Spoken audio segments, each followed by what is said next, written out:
March 1943. Castle Bromwich Aeroplane Factory, England. The smell of hot oil and acetone drifts through the hangars as the metallic echo of a Merlin engine tears across the airfield. Mechanics in soot-stained overalls lean over open cowlings, their hands trembling from vibration rather than fear. Another Spitfire has returned with its engine scorched beyond repair. At high altitude, where thin air and cold metal wage their silent war, the Merlin's heart keeps breaking. Every failure means another pilot lost, not to enemy fire but to engineering limits. Amid the clang of wrenches and the droning of compressors, one man watches in silence. Dr. Stanley George Hooker, 33 years old, mathematician turned engineer at Rolls-Royce's supercharger division. He knows why these engines are dying, and he knows the cure will sound insane. Before we continue with this remarkable account of wartime ingenuity, make sure to subscribe for more untold stories, and tell us which forgotten Fui-2 invention fascinates you most.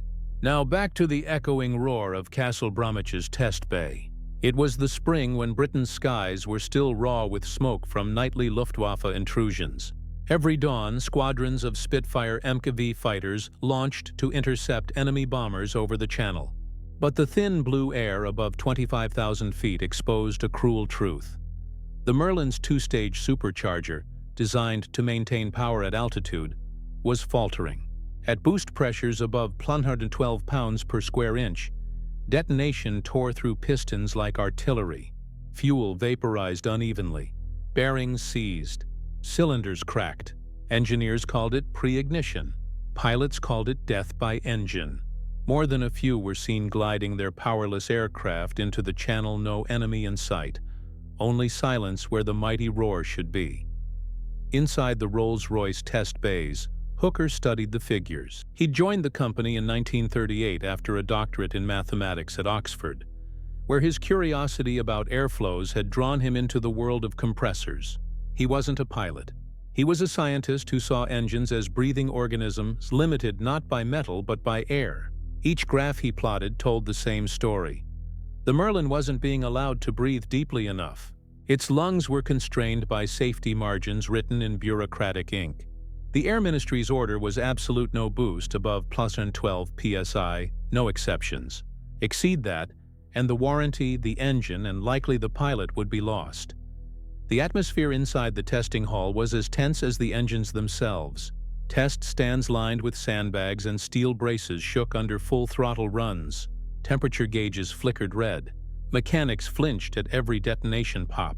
The smell was unforgettable. Burnt glycol, high-octane fuel, and sweat. To many, this was the limit of British engineering. An engine tuned perfectly to survive, but never to excel. To Hooker, it was unfinished work. He had spent months comparing compressor efficiency curves, quietly noting that the impeller's gearing ratio was holding back airflow. If that ratio were changed, if the supercharger spun faster, the Merlin could draw in far more oxygen per second. More air meant more power. It also meant pushing beyond what every manual warned was fatal. When Hooker first voiced the idea, a senior colleague laughed. "Boost it further? You'll blow the heads off before you leave the ground." He wasn't entirely wrong. Every 1 psi increase raised internal pressures by almost 7%. At +25 PE, the load on pistons would exceed design stress by nearly 80%. Metallurgy of the time couldn't guarantee survival. To many engineers, it was a death sentence for machinery. To Hooker, it was a mathematical challenge.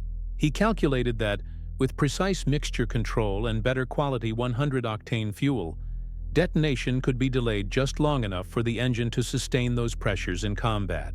His figures suggested a gain of 200 horsepower, enough to climb an extra 1,000 feet per minute. Enough to live. At Castle Bromwich, pilots and ground crews knew none of these numbers. They knew only the consequence. Engine failures had already claimed dozens of flyers that month. The reports read the same. Engine seized altitude 27,000 feet, no enemy engagement. Commanders demanded reliability, not risk. Every modification had to pass the Air Ministry's layers of authorization. Hooker's proposal, exceed rated boost by more than 100%, was therefore heresy. The term overboosting was not yet common, but the concept was as dangerous as it sounded. Hooker worked mostly alone, sketching airflow maps on brown drafting paper. His small office near the test stands was littered with slide rules and sheets marked with impeller ratios. Colleagues joked that he was trying to teach the engine to sprint a marathon. But the young engineer had data on his side.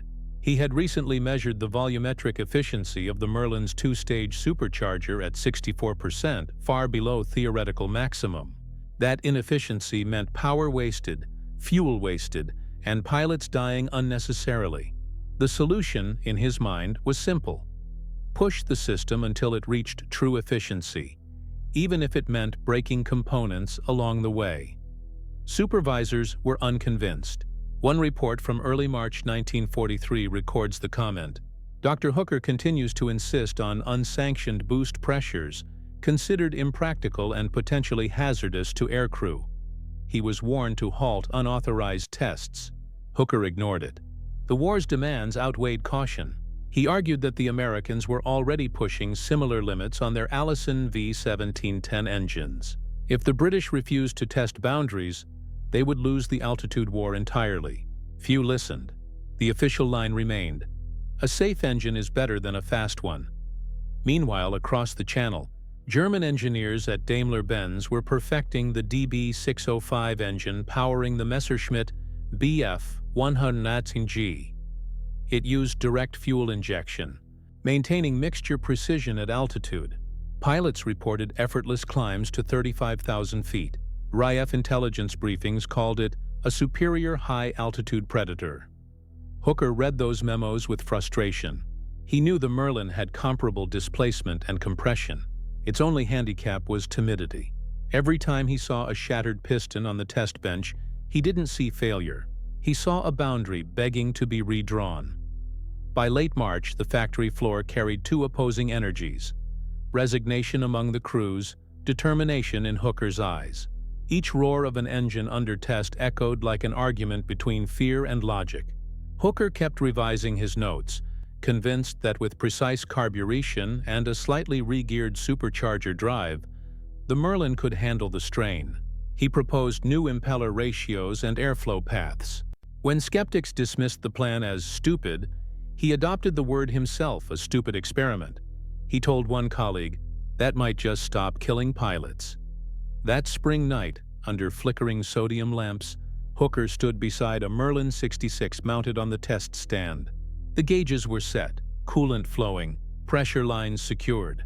He gave a short nod to the technician at the throttle. The engine roared to life, rising through the familiar mechanical symphony. Idle, climb, combat, emergency. At plus 12 PA, it was stable. At plus 18, the vibration deepened. At plus 25, the dials trembled on the edge of destruction. And then it held. Just for a few seconds, the engine screamed without failing. Hooker scribbled down the readings, his pencil shaking. For the first time, he had proof that his mathematics might translate into survival. The following day, the test report was quietly filed as anomalous. Superiors ordered no repetition. Hooker disagreed in silence. He would refine the method, improve mixture timing, and try again.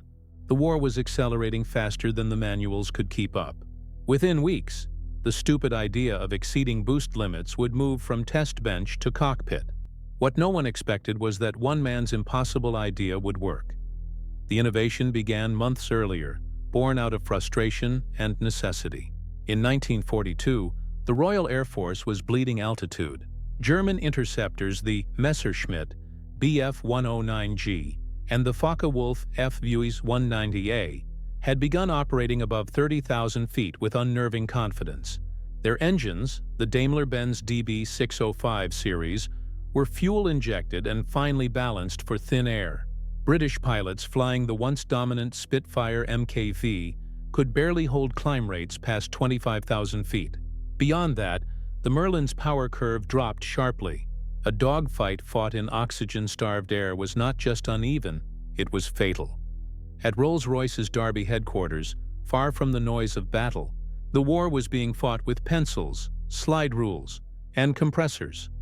Dr. Stanley Hooker had been appointed to the company's supercharger division, a small group dedicated to squeezing more performance from existing engines. His world was defined not by wings or cockpits, but by pressure ratios and air mass flow rates. To him, the Merlin's lungs were too small for its heart. Every engine was a balance between air and fuel, a mechanical organism limited by how much it could breathe. Hooker believed the RAF's greatest weapon was being throttled not by the enemy, but by bureaucracy. He began his investigation with airflow equations that would later become classics in compressor theory. Using data from test engines, Hooker plotted the efficiency of the Merlin's two-stage supercharger across varying altitudes. What he found was startling. The impeller, a rotating disc of aluminum blades compressing incoming air, was operating at only a fraction of its optimal speed. Its gearing ratio fixed by design was chosen conservatively to prevent overstress. Hooker saw it differently. If that impeller could be driven faster, the engine could inhale more air per revolution. The result would be a proportional increase in power output, but also an exponential rise in internal pressure and heat. To most engineers, that was an unacceptable trade. To Hooker, it was a problem waiting to be solved. By mid-1942, his attention had shifted to supercharger overdrive, the idea of forcing more air into the cylinders than the standard manifold pressure allowed. The Americans called it boosting. Hooker called it overboosting. In modern language, it was mechanical overclocking, running a system beyond its rated limits to gain output at the edge of destruction.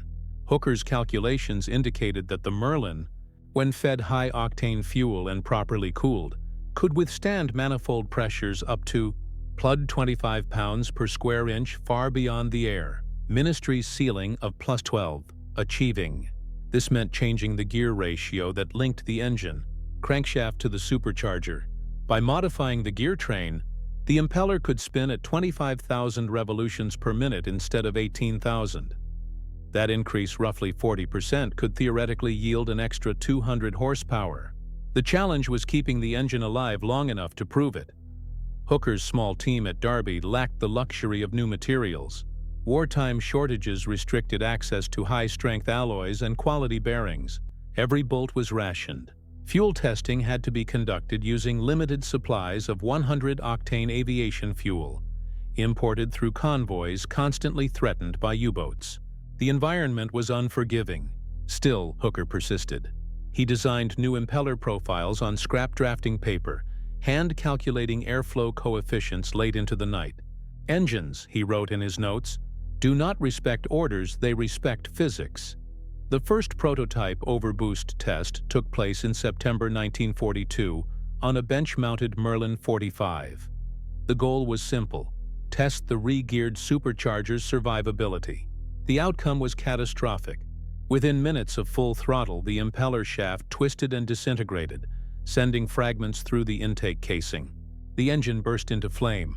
No one was injured, but the test cell was wrecked. Hooker's superior, Ernest Hives, the managing director of Rolls-Royce, was furious. 2 more attempts in the following weeks ended in similar failures. Mechanics began referring to Hooker's setup as the grenade. But behind the destruction, data emerged: pressures, temperatures, failure thresholds. Each broken part was a lesson in what the engine could almost withstand. Hooker's reports grew thicker. He analyzed each component's yield strength, documenting every rupture. He wasn't chasing chaos. He was measuring boundaries. His colleagues, though, began to whisper. Some called him brilliant, others dangerous. One internal memo dated November 18, 1942, summarized the prevailing skepticism. Proposal for enhanced boost beyond plud 18 psi deemed technically unsafe. Potential for catastrophic bearing failure. Risk to aircraft and pilot unacceptable. Hooker was told to focus on reliability improvements instead. He ignored the order. For him, the loss of altitude superiority was a greater risk than any exploded engine. The contrast with Germany's engineering advantage was painfully clear. The DB605 used direct fuel injection, a system that ensured even combustion under any pressure.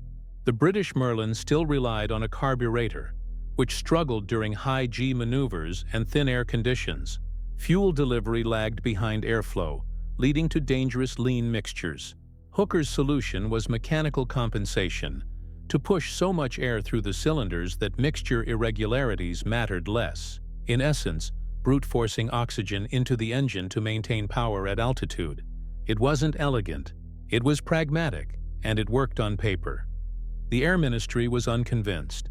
Engineers in London labeled Hooker's math speculative. One official described it as engine murder. But Hooker had allies. Among them was Cyril Lovesey, Rolls-Royce's chief development engineer for the Merlin program. Lovesey had seen Hooker's data and believed it was worth a chance. Quietly, without formal approval, he arranged for a Merlin 66 to be modified according to Hooker's specifications. The unit would later power the first Spitfire Mk IX, created as an emergency response to the Luftwaffe's altitude edge. By early 1943, the modified supercharger was ready for reassembly. Hooker's changes were deceptively simple: a revised two-speed gear train, recalibrated carburetor flow settings, and a reinforced crankshaft bearing housing to manage the increased load. He also introduced a small experimental anti-detonation system using water methanol injection to cool combustion gases during extreme pressure. None of it was officially sanctioned. Every component came from salvage test engines, assembled in secret by a small crew who trusted the data more than the regulations. The modification's codename within the shop became Special Boost Configuration, though mechanics soon nicknamed it simply Hooker's Madness. In late winter, the rebuilt engine was mounted to a ground test rig. Unlike earlier attempts, the impeller had been rebalanced, and the bearing material replaced with a copper-lead composite capable of handling higher thermal stress. The first run lasted 12 minutes at full overboost, a record for any Merlin under those conditions. The exhausts glowed dull orange, but the engine did not fail. Hooker noted the manifold pressure reading, plus 25 psi stable. When the test concluded, he turned to his assistant and said, almost quietly, "It breathes now." What followed would transform from theory into practice. The modified power plant was shipped under strict confidentiality to RAF Manston for flight evaluation. For the first time, a British fighter would test an engine running well beyond every safety regulation on record. It was a mechanical gamble, one that risked lives but promised altitude supremacy. By March 1943, the first prototypes were ready. Not officially approved, not guaranteed to survive, but ready enough to risk lives on. The first real test came on June 12, 1943, at RAF Manston, the wind-scoured airfield on England's southeast coast where fighters launched daily toward occupied France. The weather was clear but cold, 21 degrees below freezing at altitude. Inside a dispersal hut, a handful of mechanics gathered around a blackboard marked Test Flight Merlin 66, Modified. No fanfare, no press. Just one aircraft, one pilot, and an engineer who had gambled his career on a line of mathematics. On the flight line, the Supermarine Spitfire Mk IX, serial ML-135, waited in the morning light.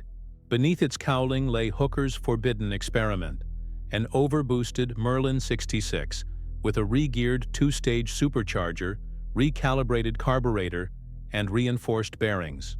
The airframe bore no visible difference, but under the skin it was a machine living on the edge of thermodynamic tolerance. The authorized maximum manifold pressure was plus 112 pounds per square inch. Hooker intended to push more than double that. Hooker stood beside the test cell equipment, clipboard in hand, his spectacles streaked with oil.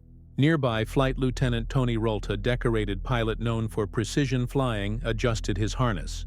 Rolt had volunteered after hearing the proposal described as borderline suicide. He smiled slightly and said, "Well, Doctor, let's find out if your sums are braver than mine." At 8:17 hours, the Rolls-Royce engine coughed, then settled into a deep rolling idle. Gauges danced across the test table. Hooker's assistant, James Hughes, read off pressures. Oil 85, coolant 140, boost plus 5. The sound filled the airfield, an iron heartbeat amplified by years of frustration. Rolt taxied to the runway, turned into the wind, and opened the throttle. The Spitfire leapt forward, its tail rising almost instantly.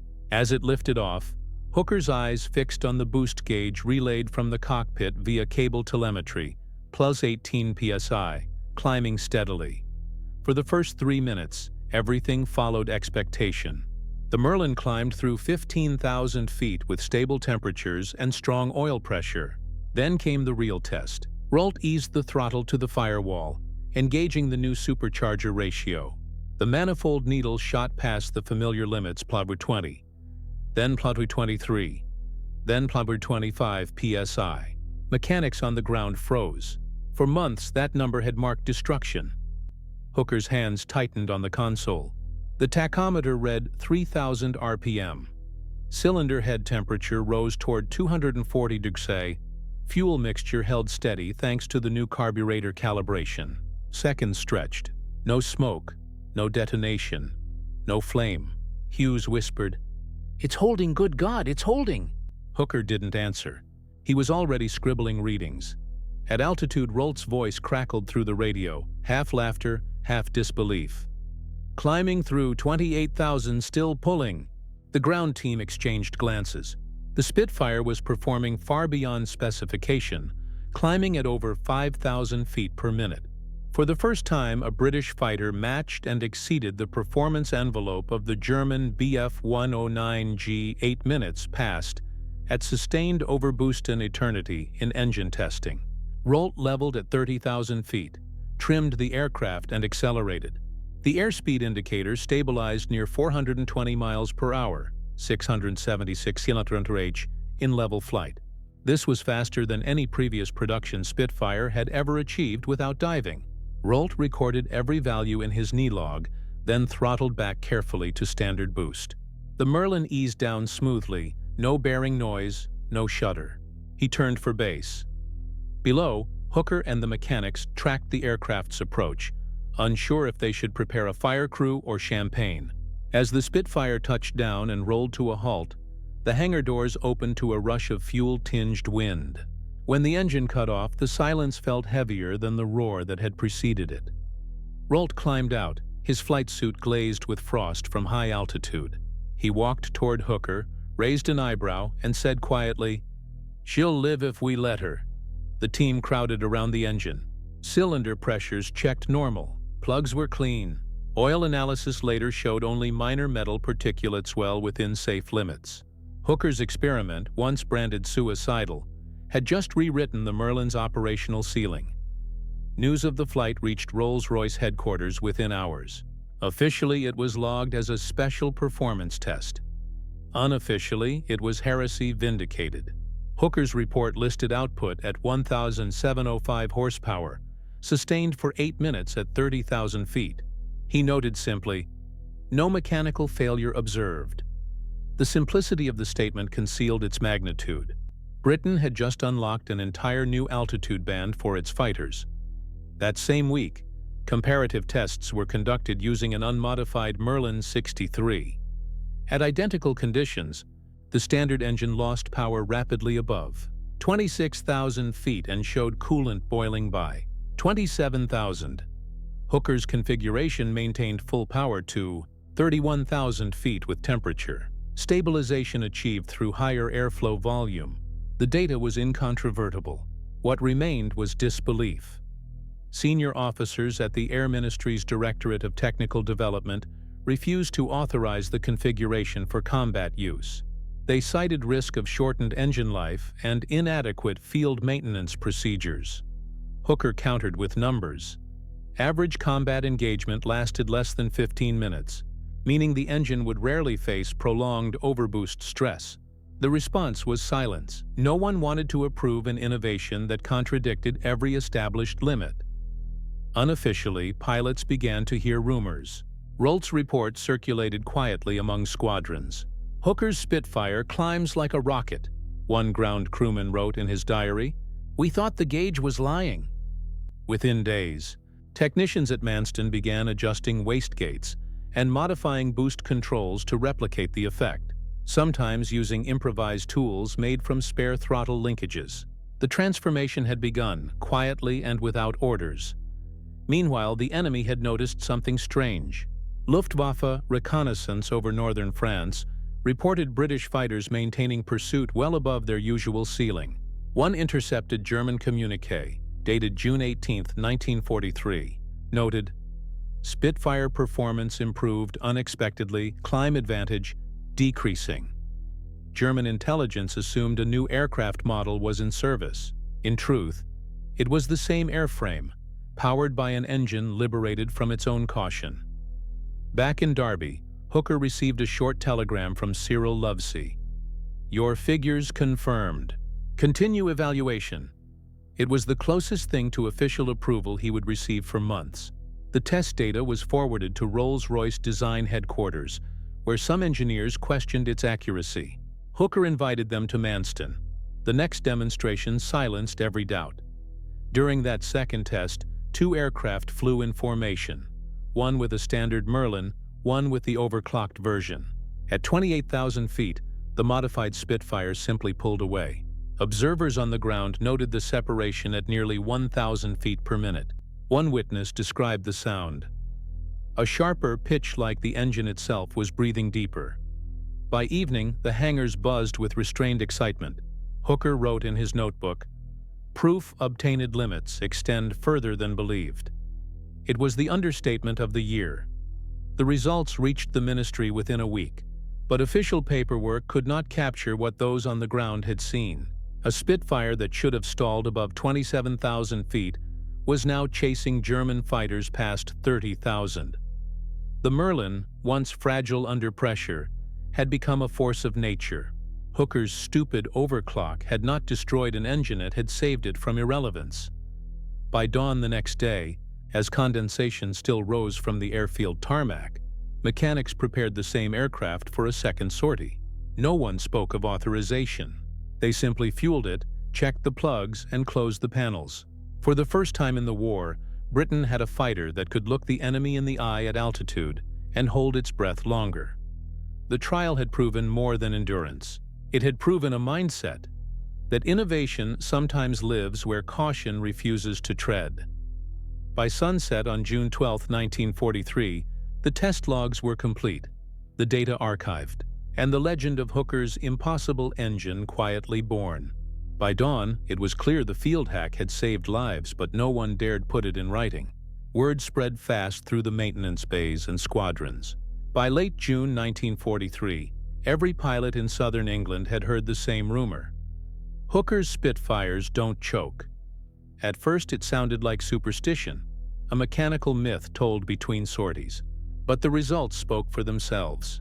Aircraft returning from high-altitude patrols came back without burnt pistons, without coolant failures, without that dreaded metallic knock that preceded engine seizure.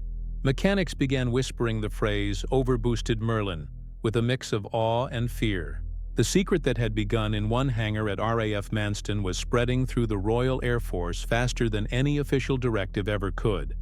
At RAF Hornchurch, ground crews from 611 Squadron copied Hooker's pressure settings directly from the test reports. Within a week, 4 Spitfires were modified, each adjusted to reach 125 pounds per square inch of manifold pressure. The results were immediate.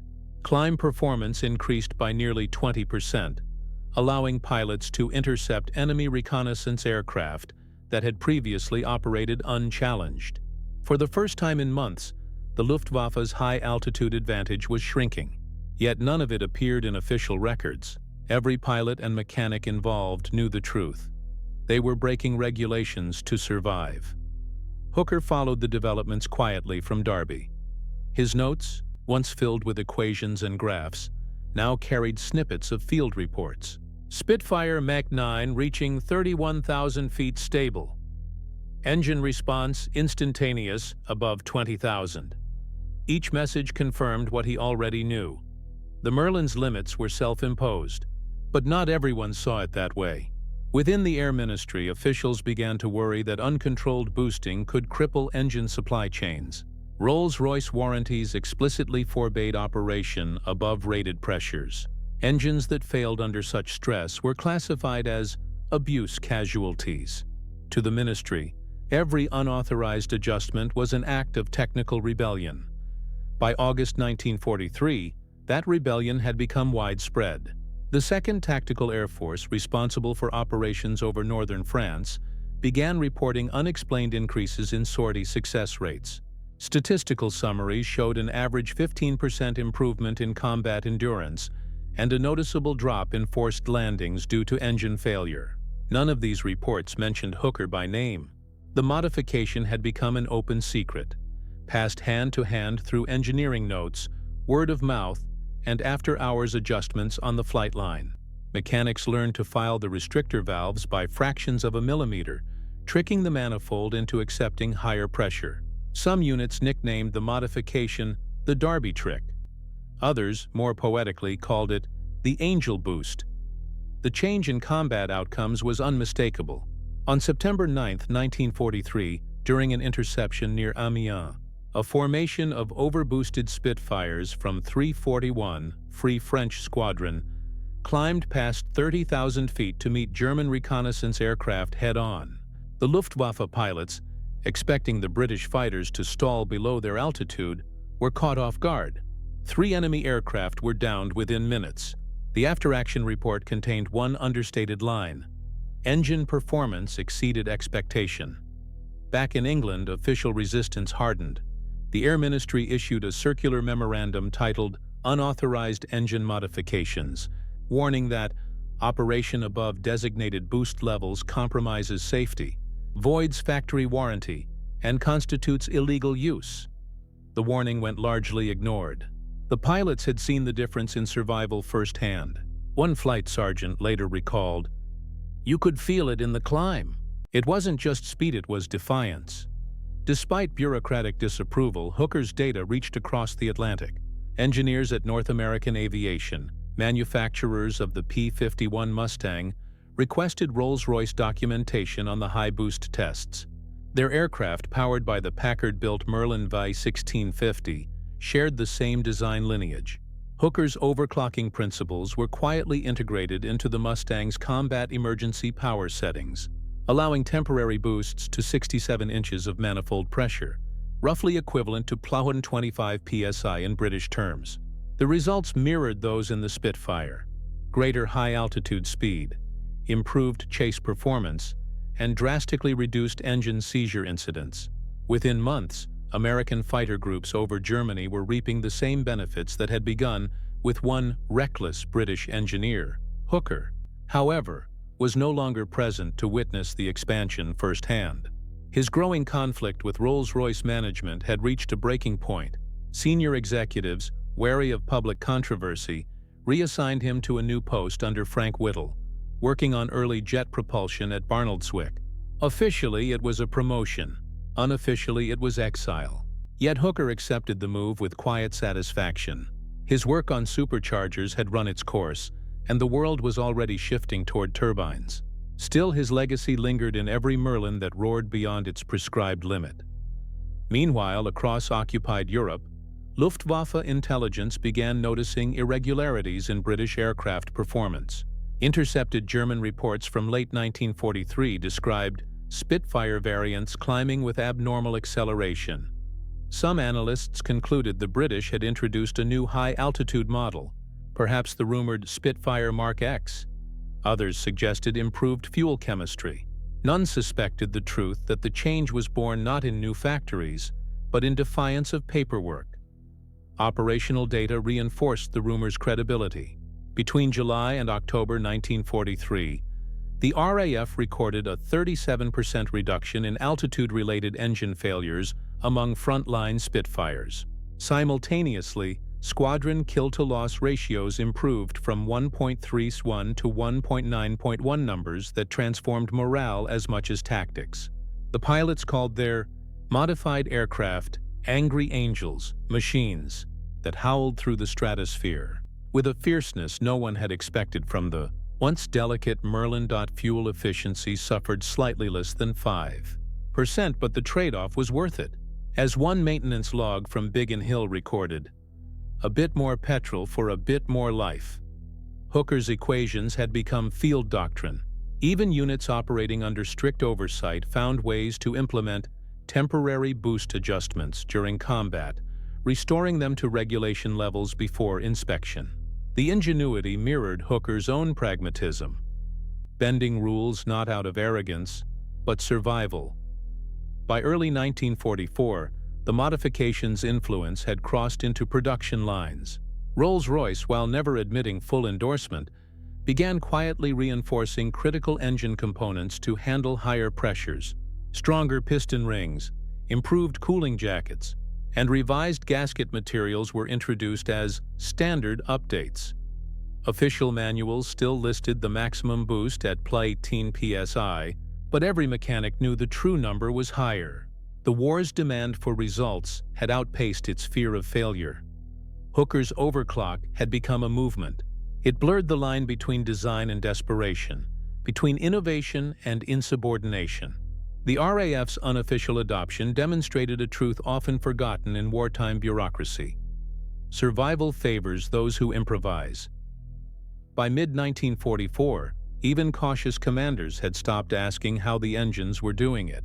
They only asked that they keep doing it. Reports from frontline bases read almost identically, "Engines performing exceptionally. Recommend continued use of current settings." The overclock had become invisible, no longer a scandal, just standard practice. From the shadows of the Derby test benches to the windswept airfields of Normandy, Hooker's mechanical rebellion had taken flight. The numbers told the story. Climb rate increased from 4,200 to 5,200 feet per minute, maximum speed gains of 20 miles per hour, and an estimated hundreds of lives saved through improved engine reliability. What had started as an act of quiet defiance had become a new normal. The stupid idea was now doctrine. By the summer of 1944, the quiet modification had turned into an open secretone even high command couldn't ignore. Eventually, proof arrived not in theory but in numbers. By the summer of 1944, the figures pouring into the Air Ministry were impossible to ignore. Across 12 fighter wings of the Royal Air Force, reports showed a sharp and consistent pattern. Squadrons operating with the unauthorized high-boost modification were losing far fewer aircraft to mechanical failure. The data was collected quietly by analysts at RAF Benson, who had been comparing sortie outcomes since early that year. The conclusion was mathematical, not anecdotal. In combat units using Hooker's stupid overboost configuration, engine-related pilot fatalities had dropped by nearly 70%. Over 600 men pilots, navigators, and escorts had returned home because their engines refused to quit. The transformation was as widespread as it was unofficial. By June 6, 1944, the day of the Allied landings in Normandy, almost every frontline Spitfire, Mk IX, and P-51 Mustang was running some variant of Hooker's modified power settings. During D-Day operations, fighters escorted troop carriers and bombers across the Channel for hours at altitudes that had once spelled disaster. Engines that had previously faltered from vapor lock or detonation now maintained steady power at full boost. Out of more than 1,100 combat sorties flown that day, none reported mechanical failure attributed to overpressure. The coincidence was too exact to dismiss. Hooker's once reckless idea had become an invisible guardian above the beaches of France. At Rolls-Royce, the shift was recognized, though never openly celebrated. Factory bulletins quietly incorporated new machining standards, stronger piston crowns, improved head gaskets, and bearing materials capable of sustaining higher load cycles. These were not labeled as modifications, but as production refinements. The company's public stance remained cautious, but internally the debate was over. The data spoke for itself. Hooker's calculations had been right all along. The Merlin could take the strain. Across the Channel, the Luftwaffe was taking notice. Intercepted intelligence from the Oberkommando der Luftwaffe, dated January 5, 1945, contained a curious line. Enemy aircraft demonstrate unusually sustained power output above 30,000 feet, suggest improved engine pressurization. German engineers studying captured Spitfire wrecks near Caen found components marked with new serial codes corresponding to high-strength alloys. They concluded the British had introduced a new generation of supercharged engines. They were wrong. The secret was not new design, it was the removal of fear. By the autumn of 1944, statistical evidence overwhelmed every bureaucratic objection. Comparative flight trials at Boscombe Down measured direct differences between standard and overboosted Merlins. The results were precise. Power output: 1,705 horsepower versus 1,400 at rated boost. Climb rate: 5,200 feet per minute compared to 4,200 at operational ceiling, increased by nearly 4,000 feet. Maximum speed: Spitfire Mk IX no 420 mph at altitude, roughly 20 mph faster than before. These weren't marginal improvements. They were battlefield transformations. Fighter Command's records noted a striking correlation between adoption of combat boost plus 25 psi and a reduction in engine failures during sustained high-power climbs, where 1942 had averaged 28 catastrophic failures per 1,000 flying hours. By late 1944, the rate had dropped below 7. The conclusion was indisputable. The modification didn't destroy engines, it perfected them. Within the ministry, silence gave way to reluctant acknowledgement. The Directorate of Technical Development convened a review in September 1944, chaired by Air Commodore H.H. McPherson. Hooker was not invited, but his research notes were circulated under the title High Boost Operation of Merlin Series Engines. The findings recommended immediate authorization of short-duration overboost in combat emergencies. A month later, the Air Ministry issued Technical Order 1244, formally permitting plus 25 pounds per square inch of manifold pressure for the Merlin 66 and 70 engines. The directive included one caveat: operation limited to 5 minutes at a time. To the pilots who had already been using those settings for over a year, it felt less like permission and more like recognition of what was already true. The order's language was bureaucratic, but its effect was historic. For the first time, the ministry officially sanctioned what had begun as a backroom rebellion. Hooker's so-called stupid overclock was now government policy. In the field, the results went far beyond performance charts. During the Battle of Normandy, squadrons equipped with high-boost Merlins achieved unprecedented operational range and endurance. P-51 Mustangs, using the same principle under American designation War Emergency Power, escorted bombers deep into Germany, outrunning and outclimbing interceptors that once outmatched them. The engine's stability under extreme pressure allowed for prolonged dogfights over hostile territory. American after-action reports recorded power settings at 67 inches of manifold pressure, sustained for 12 minutes. No mechanical incident. For pilots, the modification wasn't a technical change, it was a lifeline. Squadron leader James Rankin, a veteran of 92 Squadron, later remarked, "It was like the machine had stopped being afraid. You could climb, turn, and dive knowing it would hold. That changed everything." Across all theaters of operation, engine failure ceased to be a leading cause of loss. RAF mechanical casualty statistics between January 1943 and December 1944 tell the story clearly. A reduction from 860 recorded engine seizure incidents to fewer than 250. Analysts credited improved manufacturing and maintenance, but within the engineering community, everyone knew where the true credit belonged. Hooker's overboost had saved machines and the men inside them. Recognition, however, remained muted. Hooker's name was absent from public reports. Rolls-Royce executives feared that acknowledging unauthorized wartime testing could invite scrutiny or liability. Instead, he was quietly reassigned full-time to jet propulsion development, working alongside Frank Whittle on the Derwent and Nenni turbojets. His transition marked not a punishment, but an evolution. The lessons he'd learned pushing the Merlin beyond its limits would guide the next generation of engines, those that breathed air not through pistons, but through turbines. In internal correspondence from late 1944, Whittle wrote, "Hooker's grasp of compressor dynamics is unmatched.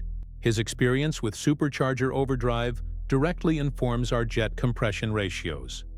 The engineer once accused of engine murder was now shaping the future of aviation. Irony shadowed every aspect of Hooker's wartime journey. The innovation, first dismissed as reckless, had become standard operating procedure. The risk once condemned had redefined reliability. The man once told to stop breaking engines had built the blueprint for the world's next propulsion revolution. Yet when medals and honors were distributed after victory, Hooker's contribution remained confined to classified archives. His work was referenced in technical manuals, but his name rarely appeared. Among his few surviving wartime notebooks, one entry stands apart, dated October 1944, written in pencil smudged with oil and graphite. "Never trust a limit until you test it." That line, later quoted by engineers decades afterward, summarized the mindset that had saved hundreds of lives. It was not arrogance, but discipline, the discipline to question fear disguised as wisdom. By the war's end in May 1945, the numbers had solidified into legacy. The Spitfire Mk IX, powered by Hooker's refined Merlin, remained Britain's most produced high-altitude fighter, with over 5,600 units built. The Mustang, its American cousin, became the escort that made daylight bombing over Germany possible. Together, they turned the air war from survival into dominance. In post-war analysis, RAF historians estimated that the introduction of high-boost operation had prevented the loss of over 600 pilots who might otherwise have succumbed to mechanical failure. Each one represented a victory of physics over fear. The Air Ministry's final technical bulletin of 1945 summarized the change in a single sentence. Operational data confirms the reliability of high-boost Merlin configurations when operated under combat parameters. No mention of Hooker, no mention of defiance, just the quiet absorption of innovation into official truth. When the war ended, Hooker walked away from piston engines for good. The Merlin had proven its strength. The future, he believed, belonged to turbines. Yet the lesson endured. Every modern jet engine still bears the fingerprint of that wartime defiance, the willingness to push pressure and temperature beyond the safe and into the possible. The data had proven what courage had. Suspected all along, limits are not walls, but suggestions. By the close of 1944, the overboost was no longer an experiment. It was doctrine, mathematics turned into survival. The engineer who had been called reckless had quietly rewritten the laws of reliability. And so, the overclock became official, not through applause, but through evidence. In the years that followed, the story of Stanley George Hooker nearly vanished into classified archives. The war had ended in victory. The world was rebuilding, and piston engines were being replaced by something entirely new. But beneath the surface of post-war aviation, Hooker's fingerprints remained on every turbine blade, every compressor stage, every thrust equation that followed. The same defiance that had once pushed the Merlin past its limits would soon shape the jet age itself. When the guns fell silent in 1945, Hooker was already working in a modest facility in Barnoldswick, Lancashire, under the leadership of Frank Whittle, the father of the turbojet. The project's goal was revolutionary, harnessing continuous combustion to propel aircraft faster and higher than any propeller-driven machine could achieve. Whittle was the visionary. Hooker was the mathematician who could make it practical. His wartime experience with supercharger airflow translated perfectly into jet compressor design. In essence, he had spent years learning how to make air move faster, denser, and more efficiently under crushing pressure. The transition from piston to turbine was less a leap, and more an evolution of the same obsession: breathing. Hooker began work on what became the Rolls-Royce Derwent and Nene engines, both derivatives of Whittle's early prototypes. The Derwent powered the Gloucester Meteor, Britain's first operational jet fighter, entering service before the war even ended. The Nene, introduced in 1946, pushed thrust boundaries further, 1,000 pounds of thrust at 12,000 RPM, making it the most powerful jet engine of its time. Hooker's contribution was decisive, redesigning the compressor and airflow system to sustain higher pressure ratios without surge or stall. In other words, another form of overclocking, this time in jet form. His designs balanced risk and resilience, maximizing what engineers called the safe margin, the space between maximum efficiency and catastrophic failure. It was the same mindset that had saved hundreds of Merlin-powered pilots in 1943. Throughout the 1950s, Hooker's innovations propelled both military and civilian aviation. At Rolls-Royce, he led development of the Avon, the first truly mass-produced jet engine in Britain, used in aircraft like the English Electric Canberra and de Havilland Comet, the world's first commercial jet airliner. The Avon introduced modular compressor stages and unprecedented reliability, enabling sustained high-pressure operation for thousands of hours without maintenance. Its lineage could be traced directly to the airflow data Hooker had compiled while studying the Merlin supercharger efficiency curves a decade earlier. Every graph, every curve, every impossible pressure ratio had become a stepping stone. In 1950, Hooker left Rolls-Royce after disagreements with senior management and joined Bristol Aero Engines, where his influence expanded further. There, he developed the Orpheus and later the Olympus engine power plants that would eventually drive the Concorde, the world's first supersonic passenger jet.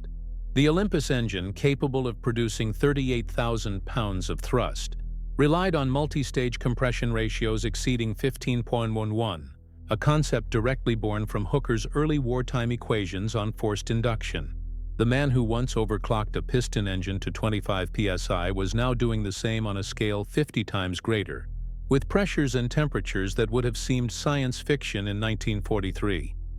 Hooker's engineering philosophy spread far beyond military applications. The post-war jetliner industry WWII, de Havilland, and later British Airways adopted airflow models and compressor profiles derived from his research. His insistence on empirical validation, testing theory to destruction before declaring a limit, became an unofficial doctrine in British aeronautics. Engineers called it Hooker's Law. No design is finished until it fails under its own ambition. It was a philosophy born from war, but matured into peace. Despite his monumental contributions, Hooker remained largely uncelebrated by the public. For decades, his work was overshadowed by the glamour of aircraft designers and the heroism of pilots. Only those within the engineering world knew his true importance. One Rolls-Royce colleague later remarked, "Whittle invented the jet. Hooker made it fly." Recognition came slowly. In 1974, Stanley Hooker was knighted for services to aeronautical engineering.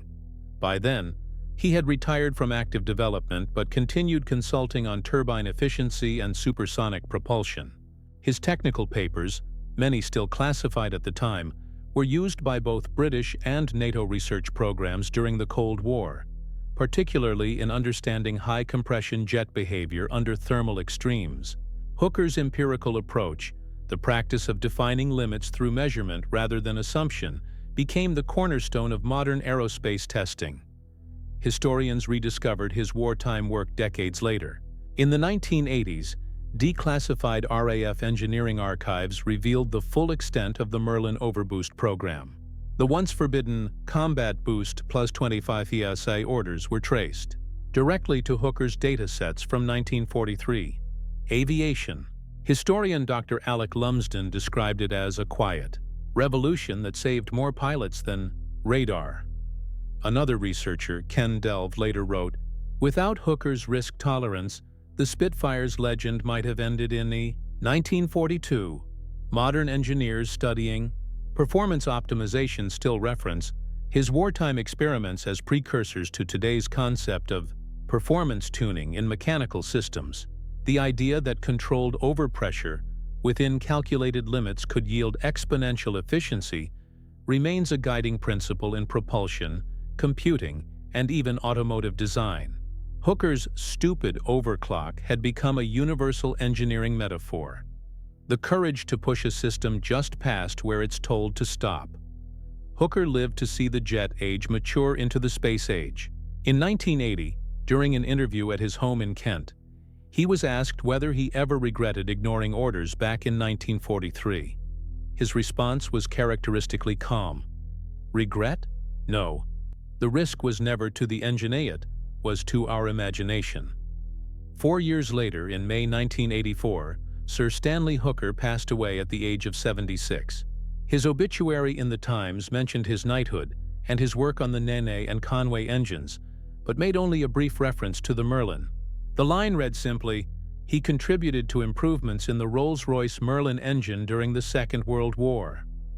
Behind that understatement lay one of the most consequential acts of wartime engineering defiance in history. Today, every modern jet owes a debt to Hooker's principle of dynamic tolerance, the understanding that true reliability comes not from avoiding limits, but from mastering them. The overclock mentality he pioneered evolved into computational models, safety envelopes, and stress algorithms that define aerospace engineering to this day. The Concorde, the Tornado, even the engines that power commercial airliners across oceans all carry echoes of his wartime discoveries in pressure dynamics. Hooker's legacy stands as a paradox. He never designed a famous airframe, never commanded a squadron, never held political influence. Yet his work changed the shape of every aircraft that came after. His mind operated where caution and necessity met, the narrow corridor where progress demands disobedience. As the historian R.J. Brown once wrote, "The war rewarded courage in the air, but it survived on courage in the hangar." Hooker embodied that second kind of courage, the quieter one, measured not in medals but in equations, in the steady hum of engines that refused to fail. He left behind more than data. He left a philosophy that engineering at its highest form is the pursuit of possibility over permission.